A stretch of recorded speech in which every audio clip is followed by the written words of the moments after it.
मंच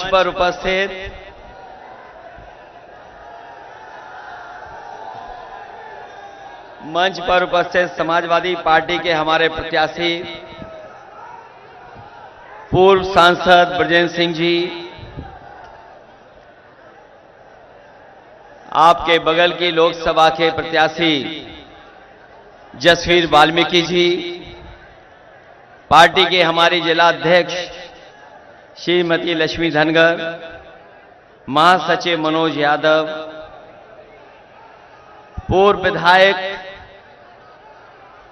आदरणीय जफर आलम साहब, वीरेश यादव जी, राकेश सिंह जी, उस्मान खान, अब्दुल हमीद गौसी जी, राकेश सिंह जी, अज्जू इसाक जी, पूर्व जिलाध्यक्ष रसपाल सिंह जी, अशोक यादव जी, गिरीश यादव, साहिद सिद्दीकी जी, विनोद सविता जी, मुजाहिद किदवई जी, पार्टी के बड़े नेता सुभाष लोधी से लेकर के बहुत सारे हमारे नेता, मैं जिन साथियों का नाम नहीं ले पा रहा हूं, बड़ी संख्या में हमारे सभी समाजवादी पार्टी के नेता जो मंच पर उपस्थित हैं, आम आदमी पार्टी के संगठन के सभी हमारे पदाधिकारी नेता, कांग्रेस पार्टी के पदाधिकारी और इस चुनावी जनसभा में आए हुए आदरणीय बुजुर्ग, माताएं, बहनें, नौजवान साथी और पत्रकार बंधुओं, मैं सबसे पहले आप सबका बहुत बहुत आभार प्रकट करना चाहता हूं। मैं देख रहा हूं जहां इतनी गर्मी है और दोपहर का वो समय है जिस समय सबसे ज्यादा गर्मी होती है, तापमान होता है, हमारा पंडाल भी उतना मजबूत नहीं है, लेकिन उसके बावजूद भी मैं देख रहा हूं जोश और उत्साह ऐसा दिखाई दे रहा है कि अलीगढ़ वाले इस बार सब रिकॉर्ड तोड़ने जा रहे हैं। अलीगढ़ वाले न केवल रिकॉर्ड तोड़ने जा रहे हैं, बल्कि एक नया रिकॉर्ड बनाने जा रहे हैं। 10 साल कोई छोटा मोटा समय नहीं होता है। 10 साल बहुत लंबा समय होता है। जिन्हें मौका दिया गया जीत करके गए, दिल्ली में भी सरकार, यूपी में भी सरकार, और जनता की तरफ से आवाज आ रही है कि सांसद जी हाजिर हों और 10 साल का हिसाब किताब दें, 10 साल का हिसाब किताब दें। वैसे चुनाव के रुझान तो बाद में आते हैं, लेकिन अभी दिल्ली वालों का और लखनऊ वालों का आपने भाषण सुना होगा। चुनाव के रुझान आने लगे हैं, चुनाव के रुझान आने लगे हैं, और चाहे उत्तर प्रदेश हो, देश हो, इंडिया गठबंधन की चर्चा होने लगी है।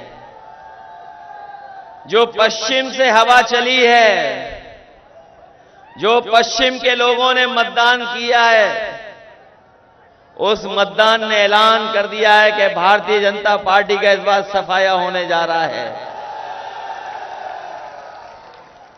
मैं अलीगढ़ वालों से कहूंगा कि एक ऐसा ताला बनाओ, हम सब लोग मिलकर के भाजपा के गलत मंसूबे हमेशा हमेशा के लिए ताला लगा दें। ये जो मंसूबे हैं उनके नफरत फैलाने के, ऐसा ताला लगा देना कि हमेशा हमेशा के लिए नफरत बंद हो जाए। और अलीगढ़ ने कभी एक बार नहीं, न जाने कितनी बार सौहार्द का परिचय दिया है, भाईचारा का परिचय दिया है। ये जो हमारी मिली जुली संस्कृति है, जहां हम लोग मिलजुल करके रहते हैं, जो लोग सत्ता से बाहर जाने वाले हैं, उनके भाषणों में चुनाव के परिणाम का रुझान दिखाई देने लगा है। इन्होंने मन की बात तो की है, ये जो बातें निकल के आ रही हैं, जो दूसरों पे थोपी जा रही हैं, दरअसल इनकी मन की बात है। और जो मन की बात आ रही है, हम उनसे कहना चाहते हैं कि अब समय आ गया है, अब संविधान की बात हो। ये जो गारंटी देते घूम रहे हैं, ये गारंटी उसी तरह की है जैसे कोरोना में हमसे और ताली थाली बजवाई थी। ये लोगों को गारंटी नहीं, घंटी दे दी है कि जाओ बजाते रहो। जो ये गारंटी है, जुमले से 10 साल लंबी है। 10 साल पहले जुमला था और अब गारंटी आई है। इसलिए मैं आपसे अपील करने आया हूं, जब हम और आप लोग मतदान करें तो हम लोग सावधान भी रहें, क्योंकि इधर हमारे किसान भाई से लेकर के हर वर्ग के लोगों ने देखा है कि इनकी सरकार में कितनी तकलीफ और परेशानी आई है। हम अपने किसान भाइयों से कहना चाहते हैं, ये सरकार जब से आई है, हमारा किसान संकट में चला गया। उनके सामने जो मुसीबतें आई, शायद आजादी के बाद इतनी मुसीबतें किसानों के सामने कभी नहीं आई।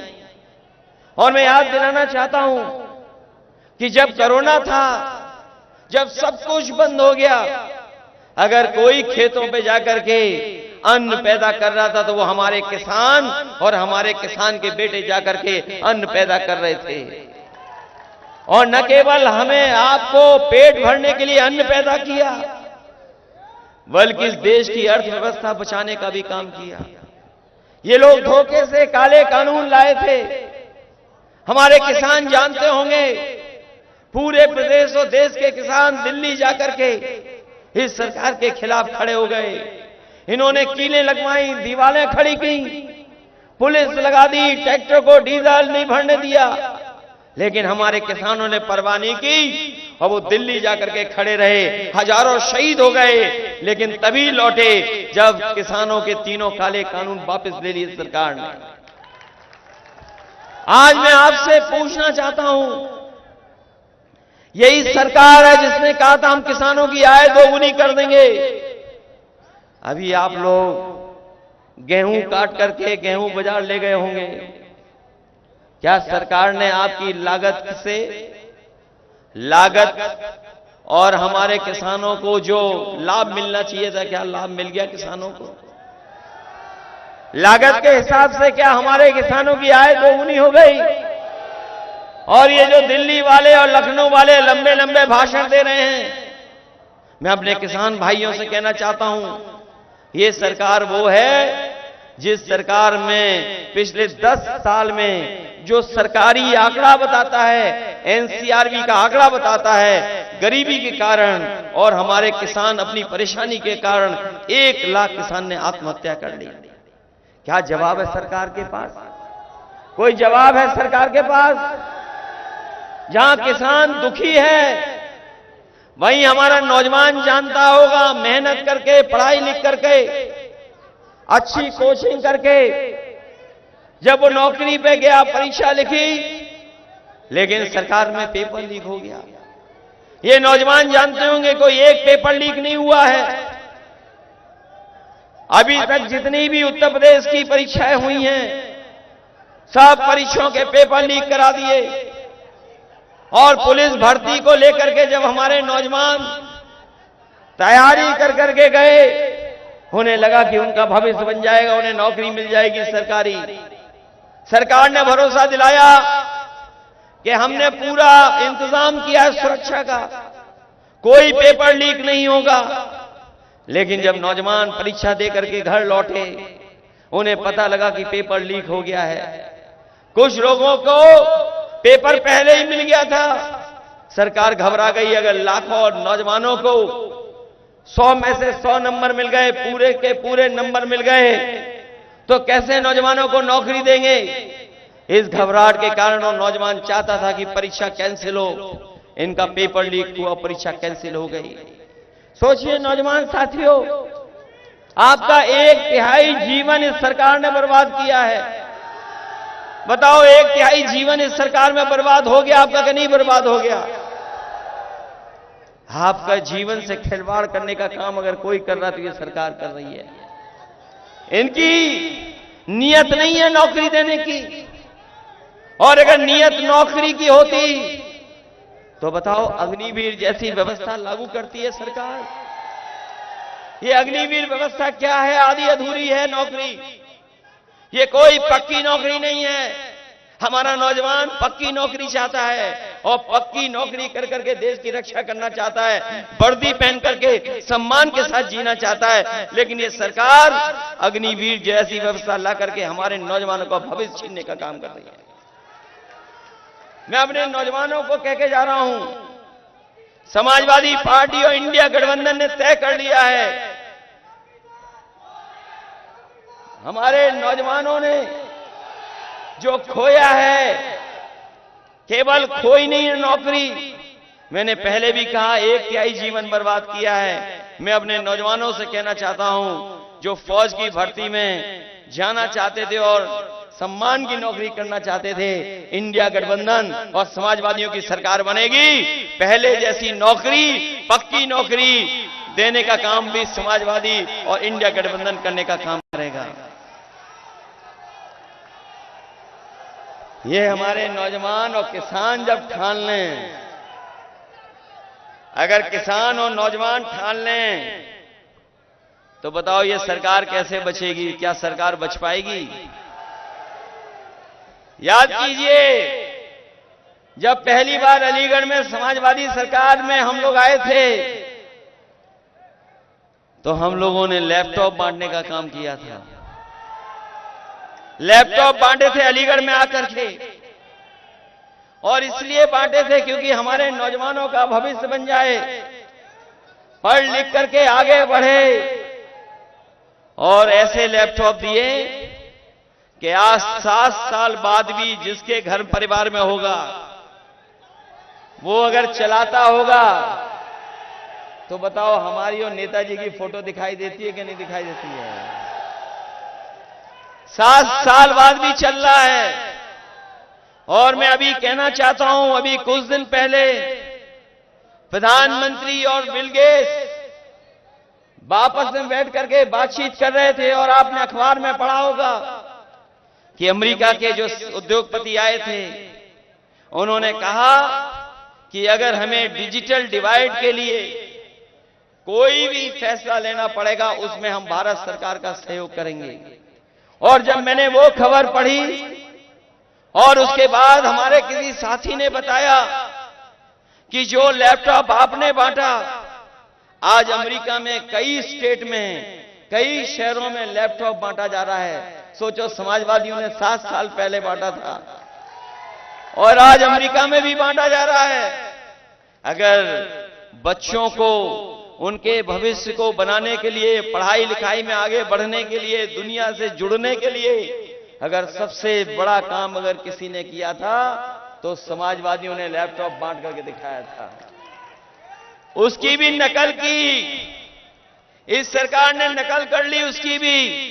हम लोगों ने इतना बड़ा लैपटॉप दिया, हमारे मुख्यमंत्री ने इतना छोटा दे दिया कुछ, और उंगली घिसते रहिए, चलेगा कि नहीं चलेगा इसका कोई भरोसा नहीं है। आपको याद होगा यहां पर बिजली का कारखाना सबसे बड़ा किसी ने लगाया तो समाजवादियों ने लगाया।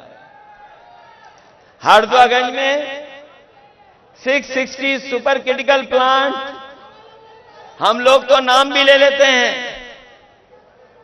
जब यहां पर बीजेपी के लोग आए तो मुझे लगा कि इस बिजली के कारखाने का नाम लिया जाएगा और समाजवादियों को धन्यवाद दिया जाएगा, लेकिन न नाम लिया न धन्यवाद दिया।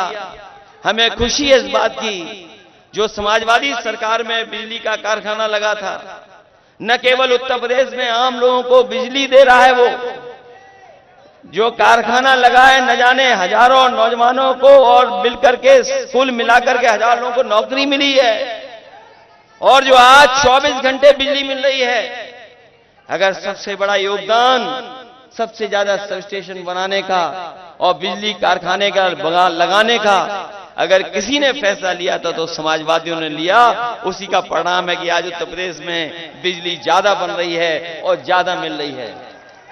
इन्होंने केवल एक काम किया, बिजली महंगी कर दी और मीटर लगा दिए। इनके 2 नंबर वाले नेता एक दिन भाषण में दे रहे थे, आप गूगल करके देख लेना। उन्होंने कहा था कि हम फ्री बिजली देंगे, फ्री बिजली देंगे। क्या बताओ फ्री बिजली मिल रही है कहीं? ये आप पार्टी वाले फ्री बिजली दे रहे गरीबों को दिल्ली में कि नहीं दे रहे हैं? और हम लोगों ने कहा था कि 300 यूनिट फ्री देंगे कि नहीं देंगे, लेकिन इन्होंने हमारे गरीबों से भी मीटर लगा के बिजली वसूलने का काम शुरू कर दिया है। ये सड़क पर जो एम्बुलेंस चलती है, ये जो गरीबों की मदद के लिए पहुंच जाती है, आप फोन करते थे एम्बुलेंस पहुंच जाती थी, मदद करती थी गांव में भी जाकर के। बताओ एम्बुलेंस वाली व्यवस्था इन्होंने खराब कर दी कि नहीं कर दी? 10 साल दिल्ली वालों ने कोई एम्बुलेंस बढ़ाई क्या? और न केवल हमारी समाजवादियों की दी हुई एम्बुलेंस बढ़ा दी, वो खराब कर दी। और अस्पताल से लेकर के जिला अस्पताल में कहीं इलाज नहीं मिल पा रहा गरीबों को, न दवाई है न इलाज है। और अगर कोई गरीब पहुंच भी जाता है तो उसे सीधा सीधा कह देते हैं जाओ प्राइवेट अस्पताल में वहीं इलाज कराओ, सरकारी अस्पताल में कोई इलाज नहीं है। ये दुर्दशा पैदा की है। और न केवल ये, बल्कि पुलिस के लिए हम लोगों ने 100 नंबर एक अच्छी व्यवस्था दी थी। हमारे पुराने लोग जानते होंगे, थाने में अगर जाते थे तो कोई पुलिस पर गाड़ी नहीं होती थी। किसी को पकड़ने के लिए जो आता था शिकायत, उसी से डीजल पेट्रोल भरवा लेते थे, तब जाकर के उनकी गाड़ी चलती थी। वही 100 नंबर 112 कर दिया और हमारे पुलिस भाइयों को लगा कि 100 से 112 तो हमारा भी रेट बढ़ जाना चाहिए। सरकार ने 100 से 112 किया, लेकिन हमारे पुलिस के भाई लोग भी कुछ अपना रेट बढ़ाए हुए हैं। बताओ रेट बढ़ा हुआ है कि नहीं बढ़ा हुआ है?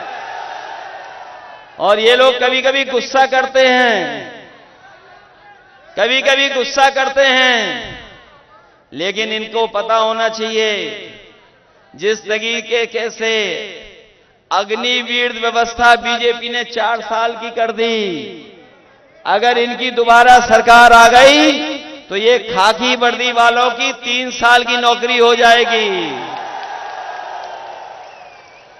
ये लोग भी आउटसोर्स पे चले जाएंगे। हर नौकरी इन्होंने आउटसोर्स कर दी कि नहीं कर दी? सोचो आप 3 साल बाद ये घर चले जाएंगे तो हमारे और आपकी तरह ही खेतों में घूम रहे होंगे। किसी को पता था कि अग्निवीर व्यवस्था आ जाएगी? बताओ किसी को पता था कि अग्निवीर व्यवस्था आ जाएगी? किसी को पता था कि नोटबंदी आ जाएगी?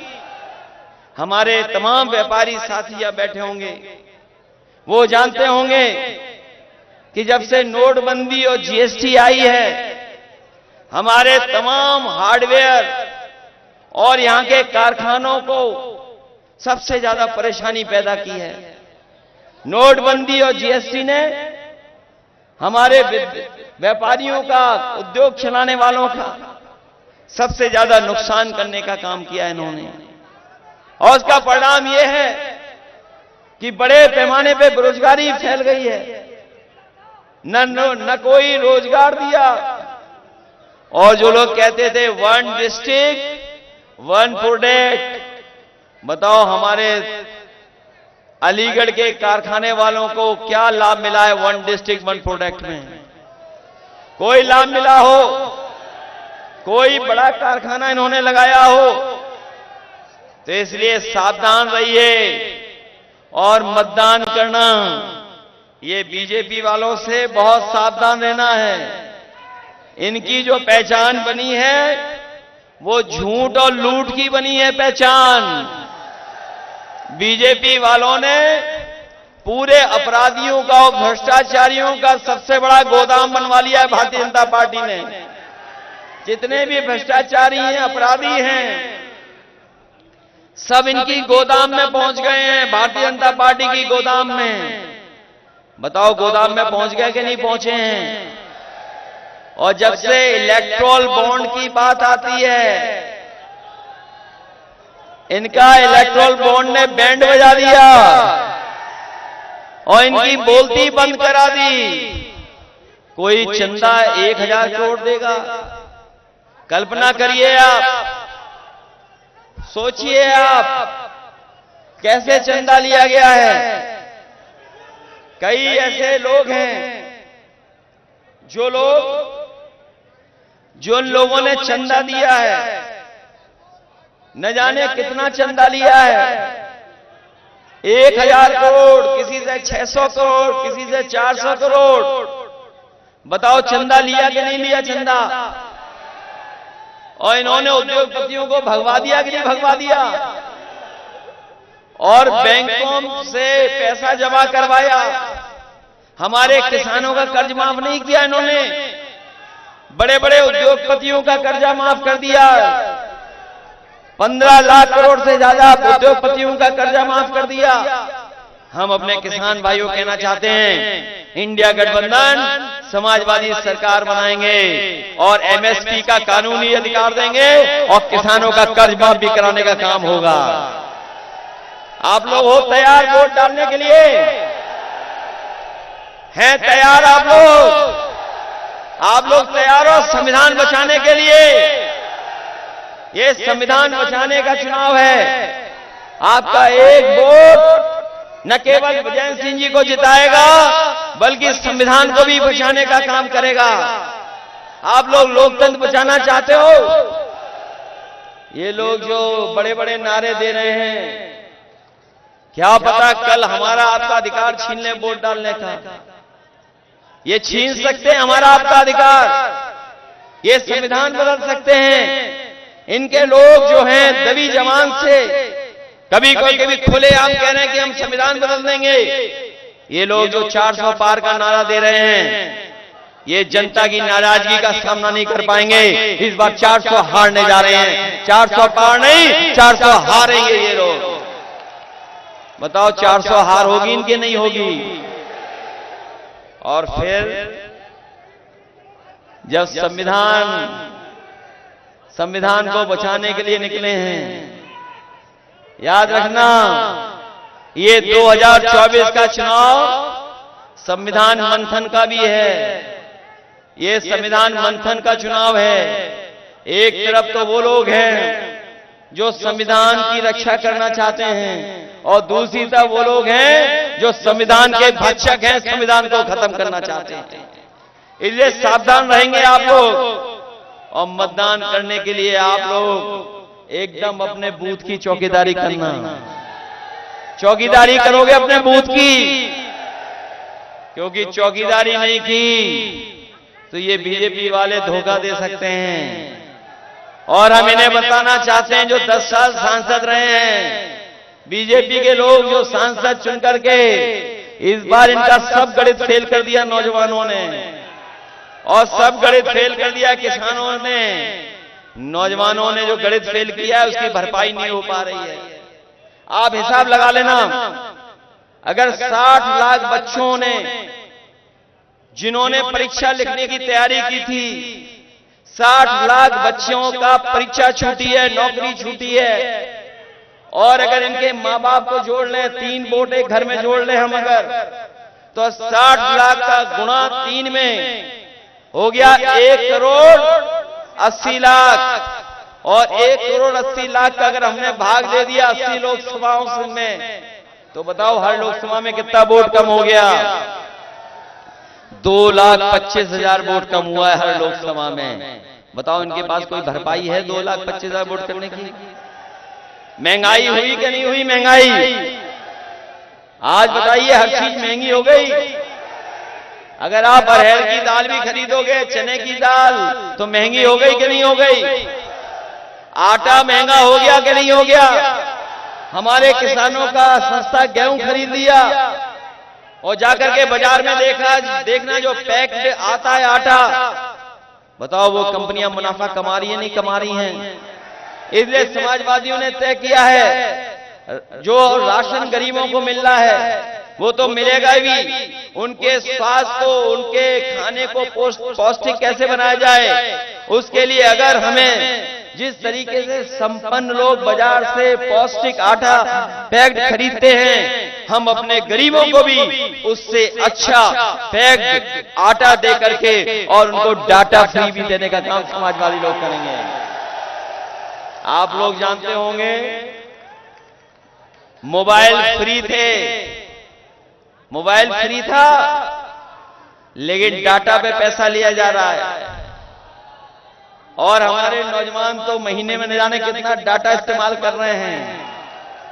और अब तो हमारे गांव के बुजुर्ग लोग भी डाटा को इस्तेमाल करना जान गए हैं। मोबाइल से सब चीजें आई जा रही हैं, खाना मंगाओ तो पहुंच रहा है इंटरनेट से। ये भी समाजवादियों की देन है, अगर इंटरनेट लाइनें बिछी हैं तो समाजवादियों की देन है। आज सामान खरीदने से लेकर के सब हो रहा है, इसलिए समाजवादी पार्टी ने तय किया है सरकार बनने पर अपने गरीबों को राशन के साथ साथ पौष्टिक आटा और अपने लोगों को डाटा फ्री दिलाने का काम समाजवादी लोग करेंगे। इसलिए मदद करिए, मदद करिए। ये अलीगढ़ की पहचान यहां के भाईचारे से है, अलीगढ़ की पहचान गंगा जमुनी तहजीब से, हमारी संस्कृति से है। अलीगढ़ की पहचान इल्म और तालीम से भी है। अगर कोई भी हमें यहाँ के लोगों को पढ़ाई से लेकर के और चीजों को बढ़ाने का काम करना होगा तो हम लोग करेंगे। शिक्षा विभाग में भी आपको याद होगा शिक्षा मित्रों की भी मदद की थी, शिक्षकों की भी मदद की थी, हर वर्ग के लोगों की मदद करने का काम किया था। और हमें याद है हमारे विधायक जी जफर आलम साहब जो कहते थे वो हम लोग करके दिखा देते थे। चाहे अलीगढ़ शहर में कुछ भी कहा होगा वो हम लोगों ने करने का काम किया है। सुना है इधर ये अलीगढ़ शहर का कंपटीशन गोरखपुर से चल रहा है, बरसात में किसमें ज्यादा पानी भरेगा इसका कंपटीशन चल रहा है। बताओ यहां जल भराव है कि नहीं है। हमारे शहर अच्छे हो जाने ये शहरों को बर्बाद कर दिया, जहां गांव बर्बाद कर दिए। किसानों को अपनी रखवाली करनी पड़ रही खेतों की, बताओ रखवाली करनी पड़ रही कि नहीं करनी पड़ रही है। इसलिए आप सब लोग हमारी मदद करना। जोश और उत्साह तो बता रहा है कि अभी तक की मैं जानता हूं कि अलीगढ़ से जो संदेश जा रहा है वो लाखों लाख से वोट से जीतने वाला जा रहा है। वैसे तो ये सांसद रह चुके हैं, सांसद रह चुके हैं, इस बार पूर्वी हट रहा है और साइकिल से पहली बार लोकसभा में प्रत्याशी पहुंच रहा है, सांसद पहुंच रहा है, इंडिया गठबंधन का पहुंच रहा है सांसद। मैं जानता हूं अभी पर्ची से लेकर के बहुत सारी चीजें पूरी नहीं हुई हैं, वो तो बांटी जाएंगी, लेकिन हम अपने सभासद साथियों से कहना चाहते हैं कि आप लोग बहुत जिम्मेदारी से लड़े हैं। सब लोग मिलकर के हमारी मदद करना। आने वाले समय में हम अपने जिम्मेदार कार्यकर्ताओं का अगर सम्मान करना पड़ेगा तो सम्मान करने का काम भी अलग से करेंगे, जिससे हमारे कार्यकर्ताओं का मनोबल बढ़े। मैं इन्हीं शब्दों के साथ एक बार फिर अपने भारतीय किसान रक्षा दल और अपने हरपाल सिंह जी का जो हमें सहयोग और समर्थन दे रहे हैं कई मुद्दों पर, मैं उनका धन्यवाद देता हूं। साथ ही साथ और साथियों ने जो हमें सुझाव दिए हैं कि शिक्षा का जहां अलीगढ़ मुस्लिम यूनिवर्सिटी को और तमाम अगर पढ़ाई को लेकर के और भी सरकारी कुछ यूनिवर्सिटी बनाने का और हायर एजुकेशन का कुछ बड़े फैसले लेने होंगे, तो हम अपने नौजवानों को कहना चाहते हैं, इस सरकार ने तो आपका 1/3 जीवन बर्बाद कर दिया है। जब कभी समाजवादी सरकार आएगी, आज के समय के हिसाब से जो दुनिया में कोर्स चल रहे हैं, जिन कोर्सों के माध्यम से आप एक सम्मान की नौकरी और सम्मान का रोजगार पा सकते हैं, उस दिशा में हम लोग काम करेंगे, जिससे कि अपने नौजवानों का भविष्य बन सके। इन्हीं शब्दों के साथ, इस उम्मीद और भरोसे के साथ कि हमारी पार्टी के दोनों लोकसभा हाथरस और लोकसभा अलीगढ़ को ऐतिहासिक वोटों से जिता देना, मैं अपने सभी आए हुए समाजवादी साथियों का बहुत बहुत आभारी हूं। बहुत बहुत धन्यवाद। इस उम्मीद और इस भरोसे के साथ कि आप सब लोग मिलकर के समाजवादी पार्टी और इंडिया गठबंधन को ऐतिहासिक वोटों से जिता देंगे। आप सबको बहुत बहुत बधाई, बहुत बहुत धन्यवाद आपका।